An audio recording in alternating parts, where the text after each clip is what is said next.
Unlike our opponents, Libertarian candidates don't get contributions from special interests who seek favors from the government. We depend instead on people who understand and value liberty and human rights. Fortunately, we have some very important advantages going for us that more than offset the lack of support from special interest. For example, we don't have the burden of trying to sell the incredible proposition that people are better off letting bureaucrats squander their money and run their lives. We don't have to explain the waste, corruption, and failures of government. We are principled and consistent. We have a tremendous supply of positive, creative ideas that appeal to common sense. I know from my own experience in campaigning that voters are fed up with politics as usual and that they like our ideas. A poll taken after Ed Clark's race for California governor in 1978 showed that over half the voters that had heard of Clark and the Libertarian Party actually voted for him. The figures were that he got 5.5% of the vote and roughly 10% of the voters actually had heard of it. A recent poll commissioned by Clark showed that over half the electorate agrees with our major positions. A number of libertarians have now won election for office such as city council and state legislature. Elected libertarians have been very effective in office. An example is Dick Randolph, the only libertarian in the Alaska state legislature, whose efforts have resulted in passing a law to virtually eliminate the state income tax. All we need to win is for voters to know about us and to consider us a serious political party. The only way to establish credibility is to run a lot of candidates for public office at every level of government and to campaign to win. The political process is the most cost-effective way to educate the public because of the interest in elections and because of the availability of free media publicity. We win every political race we run. At the end of every campaign, no matter how the vote comes out, we have won more supporters, more credibility, and more people who have heard of us.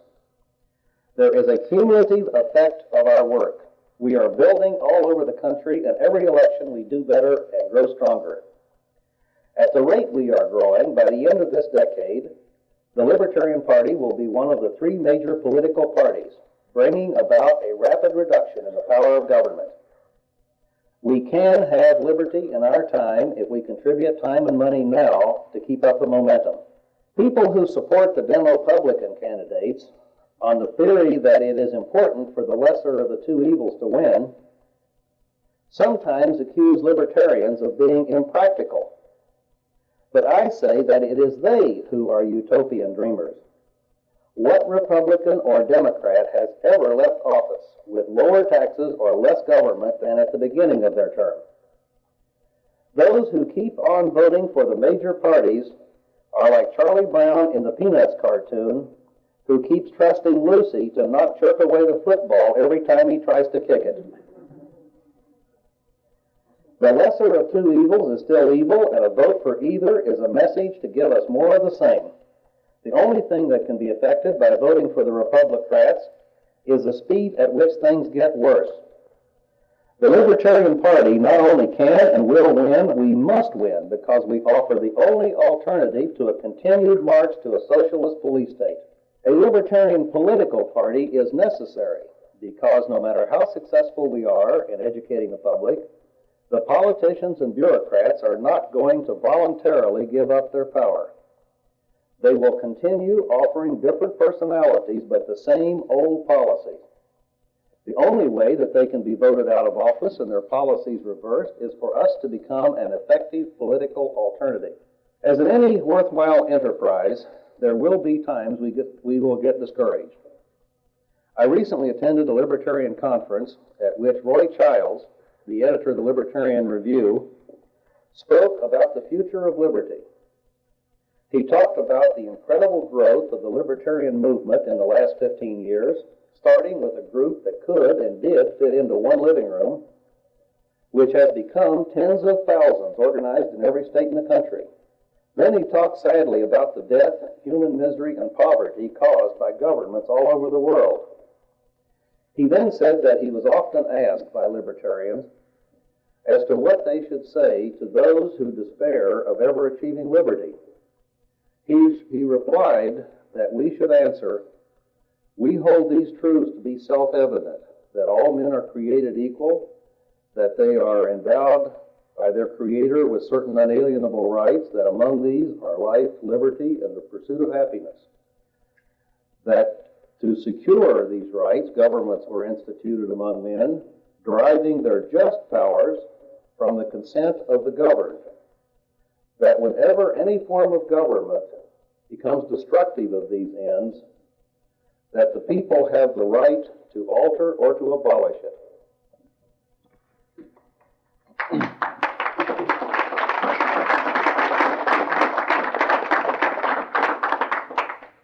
I'd like to introduce David Hoseley, who is the chairman, and he has a few things he would like to talk to us about.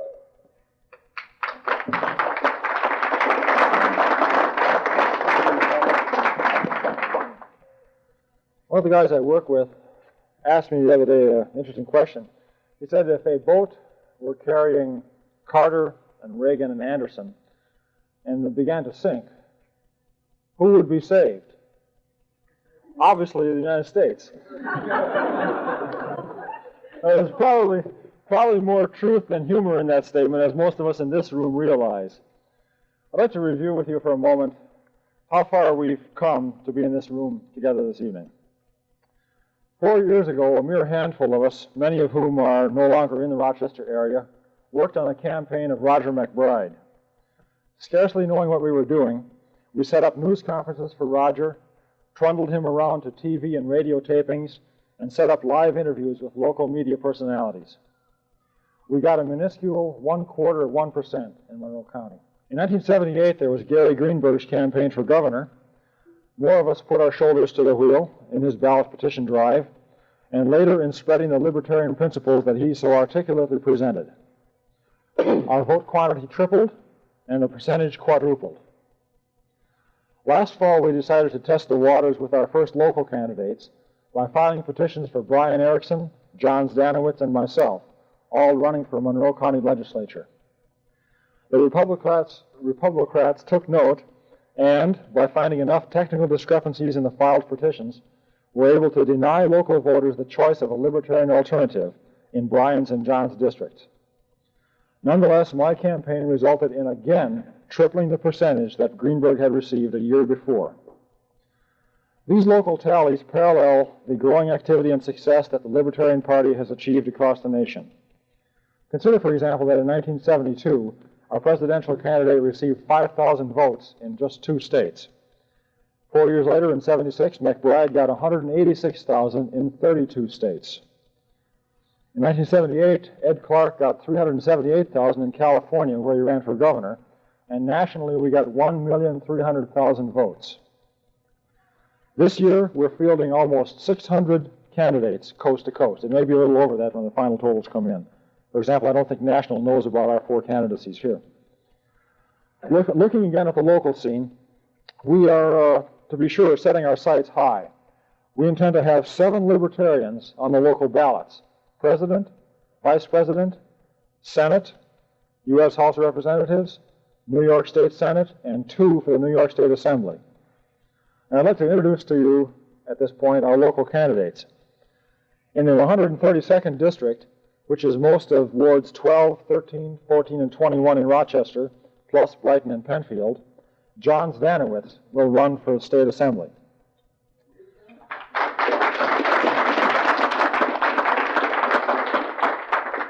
In the 133rd District, which is 3 western city wards and the towns of Clarkson, Gates, Ogden, Parma, Riga, and Sweden, we have Ralph Borozewski.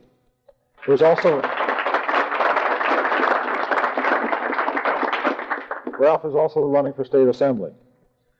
The largest geographical area is for the 52nd State Senate District, and it covers the towns of Henrietta, Mendon, Penfield, Rush, Webster, and Wheatland, plus the entire counties of Wayne, Ontario, Seneca, and Yates. All this is the territory of Ernie Phillips, running for the New York Senate.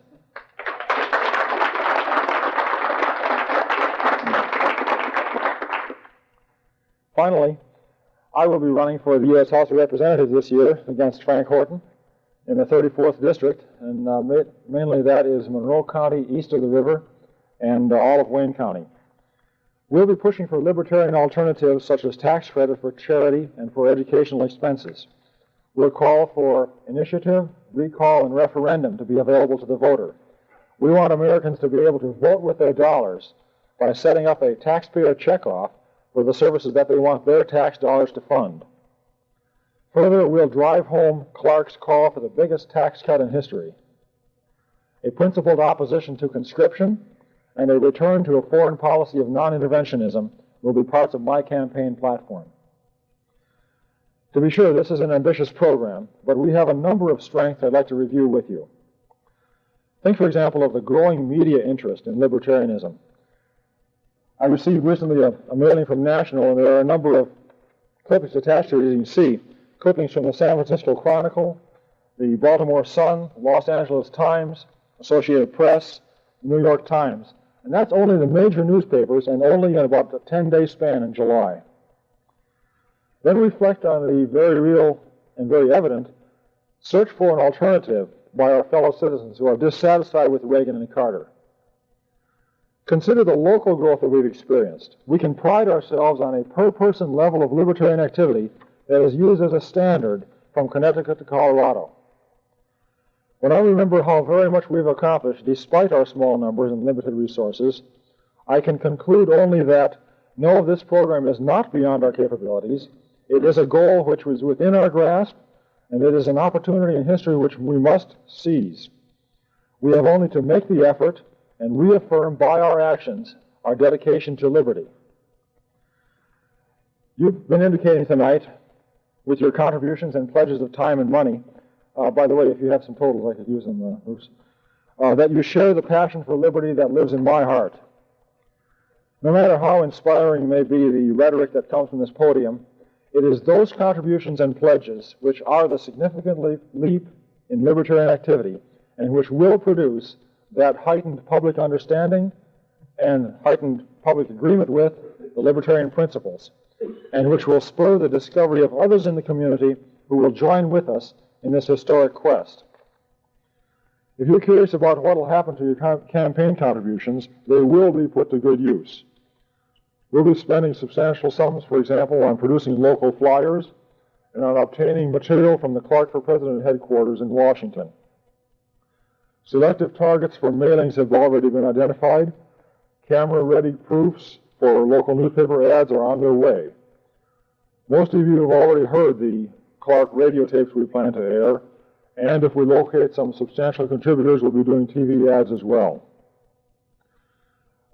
The totals at this point for the signatures are 2,050. Is that on top of what we had before? I think it is. I believe that those of you who are handing these in are all new cards. So the 2,050 on top of what, 2,500 was it? Mm-hmm. This is all mine. Yeah, no. And the additional dollars that have been pledged are 1,775. So,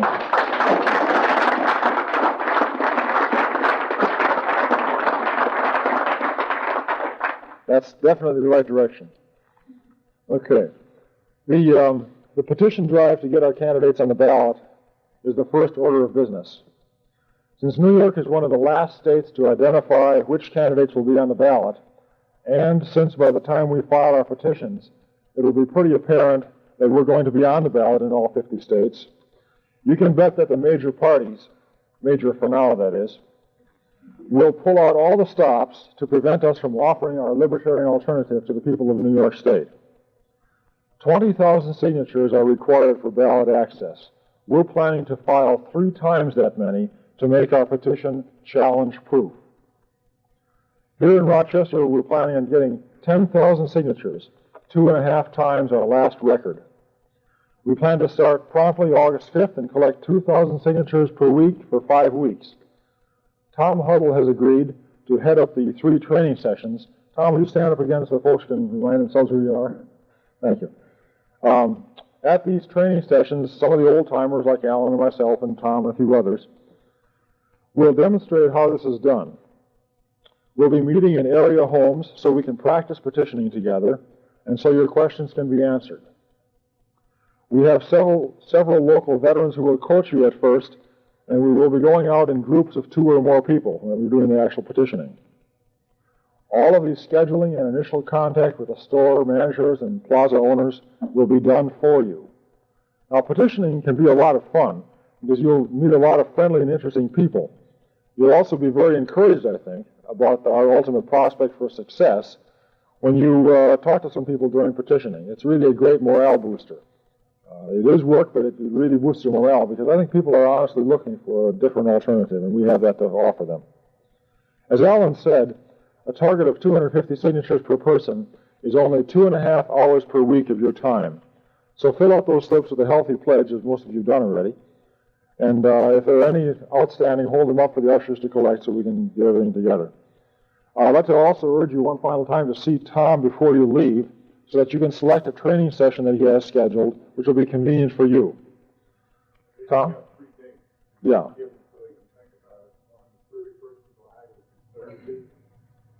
3rd of August, which is Sunday, and 4th of August, which is Monday. Thank you. The more helpers we get, the obvious result is that it will be easier on each of us. Now, we're asking you for help both with your time and with your money. I'm sure that yours is as precious to you as mine is to me. When I give mine, I consider it an investment in my future, a response to the values that I cherish. I ask you to join with me by responding to the highest that is within you. This challenging political journey will take dedication and will take perseverance, but we shall prevail. Thank you.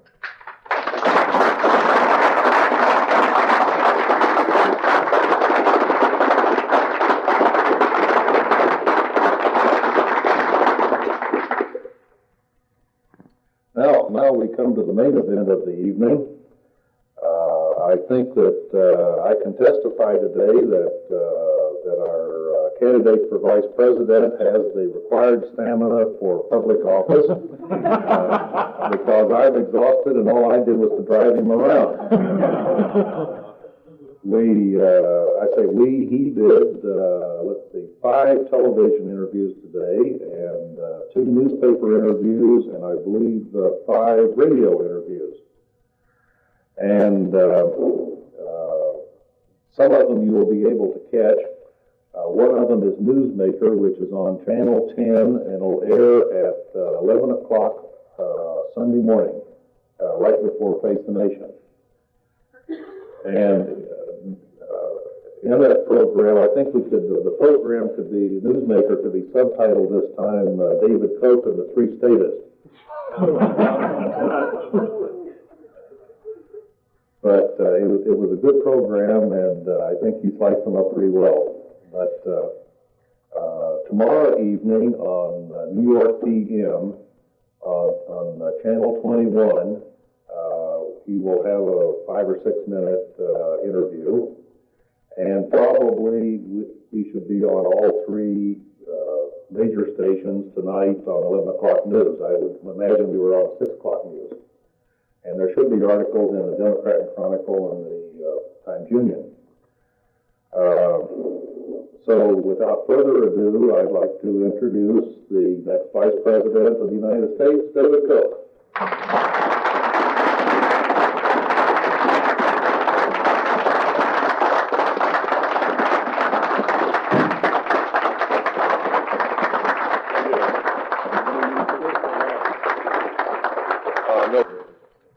Thanks very much, Al, for those kind words. I feel a little bit like Roberto Duran stepping up into the ring. I experienced a lot of Sugar Ray Leonards today around the interview course, and I think I came out victorious on most of them anyway. I'm a little bruised and battered, but I'm still going strong here. I'm extremely impressed with the quality of the organization of the Libertarian Party here in Rochester. I've traveled around the country quite substantially now over the last 9 months since I got the vice presidential nomination last September in Los Angeles, and I've met hundreds of libertarians, and I think the group here is one of the finest groups of people that I've encountered anywhere around the country. I think you have an excellent organization. I'm extremely impressed with your contacts with the media.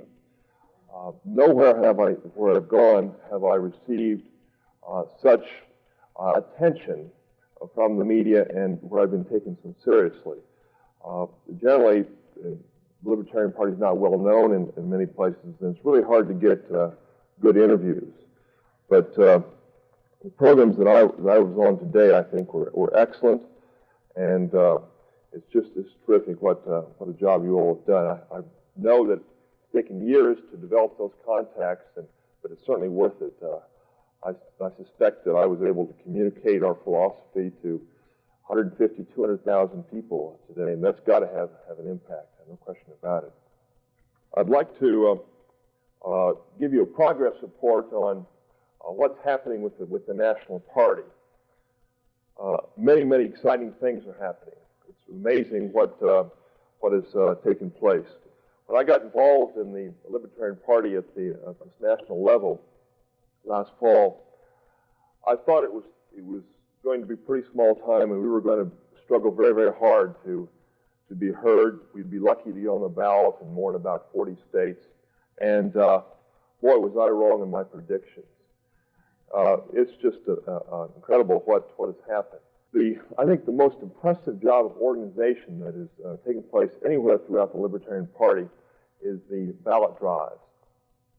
The obstacles and restrictions that the two major parties have placed on minority parties to try and deny them access to the ballot are phenomenal.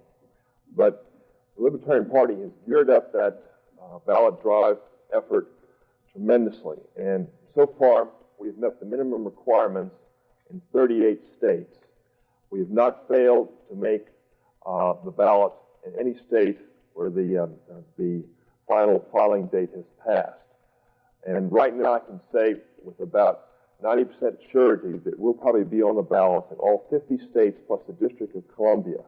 And I'm told that no party has accomplished that in the last 50 years, not even George Wallace when he ran in 68. So I think that's just phenomenal. Now, to achieve this degree of ballot status has enormous repercussions, favorable repercussions to us, because the major media people, it's one of the first questions they ask. Well, how many ballots are you going to be on? And when I say 50 plus the district, they really take notice, and they regard us as a serious, genuine movement. By contrast, the campaign of John Anderson is probably will not be on the ballot in more about 44, 45 states. They are not well organized. We are far better organized than they are. We have better publications, our newsletters, our magazines that go out in a little newspaper. These are excellent publications compared to the Anderson campaign. This has an impact on the media. They see us as a really well organized, as serious people. Last week, we filed the signatures for 2 states, the state of Texas and the state of Georgia. And I was particularly struck by our accomplishments in Georgia. Georgia was a state that we had written off. The access requirements were just too tough. We have almost no organization down there, and so we gave it up. But about 3 months ago, we decided to go for all 50 states. And as a result of some tremendous effort, we filed in Georgia roughly 110,000 gross signatures. Now, 56,000 signatures are needed to make the ballot. There's generally about a 35% failure rate for gross signatures, so you net about 65% of what you file. John Anderson only filed 71,000. So it looks like he's probably not going to make the ballot, and we will. It's little things like this that really make us stand out from the also run. Another very important fact that you all should use in your campaign efforts and in trying to persuade other people that we've really got ourselves organized is the fact that there'll be roughly 600 candidates, as was mentioned earlier. The Anderson campaign is really a one-man show. It's John Anderson plus his VP candidate, whoever that will be. But there's nobody else at any other level that's really running along with him. I think his campaign is principally an ego trip. But what we're doing by having 600 candidates or so running across the country is establishing the fact that we are a grassroots movement, that we're broad-based, we're campaigning at all levels. And I think for us, the long term, to have an impact on this country, we can't just run for presidential ticket once every 4 years. We've got to operate at all levels. And because to really roll back government, I think you have to get the federal government, you have to get the Congress influenced to libertarian thinking. And the only way the Congress is going to become libertarian in its thinking is if people back home, where they come from, start thinking libertarian also. Well, what are we doing in terms of trying to get media attention? The most important thing that's happened to us is that Ed Clark has started campaigning full time. About 3 weeks ago, he took a leave of absence from Atlantic Richfield, and he is going full speed. I had dinner with him 2 weeks ago in New York, and he told me he had been in 9 cities in 5 days, and he was still revved up. I don't know, that guy's got a lot of energy. He's fantastic, and he's really moving nonstop. He's being covered very, very extensively by the media wherever he goes. When he was in New York 2 weeks ago, he had lunch with Tom Weicker, who's the leading political columnist for the New York Times, and the following Sunday, Weicker wrote a very favorable article which appeared on the op-ed page in the Sunday Times. And I don't think I've ever read an article that was quite as favorable as that one. It's really a good sign. John Chancellor met Ed at that luncheon, and a couple days later mentioned the Libertarian Party Ed Clark on the evening news. A couple days earlier than that, there were some other articles about the Libertarian Party in the Times. About 3 weeks ago, the Village Voice, which is a very influential paper in the New York area, published a 3-page interview of Ed Clark, which I read and I thought was fantastic. He really gives excellent interviews. There are many other publications that of national circulation that have done articles on Ed. A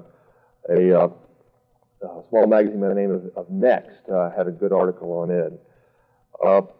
We've finally talked Penthouse Magazine, which has a very large circulation of 4 or 5 million, into publishing an interview with Ed Clark, and that interview is going to appear in the November issue, which hits the newsstands October 1.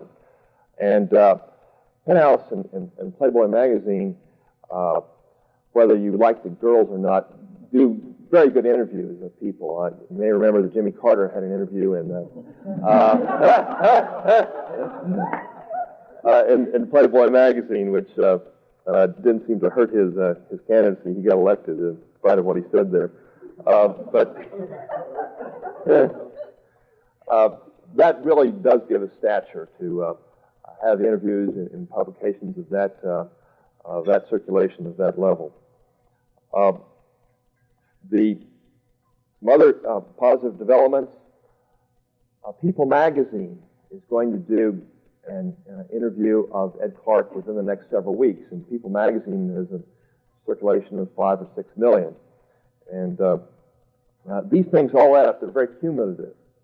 And because it's not enough just to get your name out there once. It's got to be gotten out there again and again and again so people build an identity with the name. We've heard that there's the Today Show is going to be doing an interview of Ed Clark in the middle of August.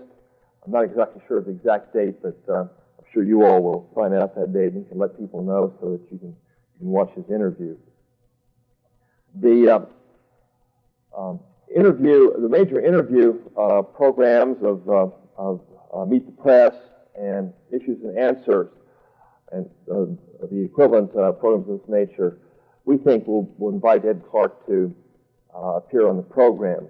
Last week, Ed Crane, who runs our media communications program, met with Bill Monroe, who's who's the director of the Meet the Press program, and Monroe expressed interest in inviting Clark to appear on the program sometime this fall. I'm not sure that Ed will appear on it by himself, but there's a chance that he will. And I think it's much more important, very important to have Ed on the show individually rather than a lot of other minority candidates along there with him. We are doing everything we can to convince the League of Women Voters that Ed should be included in the debates that will probably be held by the League this fall between Carter and Regan. The main argument that we're using is that Ed will be on the ballot in more states than Anderson. Therefore, he has a better chance mathematically of getting elected. And the fact that we have 600 candidates running for office shows that we are really a broad-based party. I would say there's only a 50% chance that Ed will be included, maybe less, but it certainly poses a very serious, very interesting dilemma for them, and they're going to have trouble rationalizing not including Clark. We're making their life very difficult for them, I can assure you. Perhaps the most exciting thing that has happened in the last 10 days, in my opinion, is the beginning of our national television ad campaign. I think to date we've shown 4 ads. The first 2 were the general ad explaining what our position is on certain economic issues and on foreign policy. This program is concluded on side 2 of this cassette.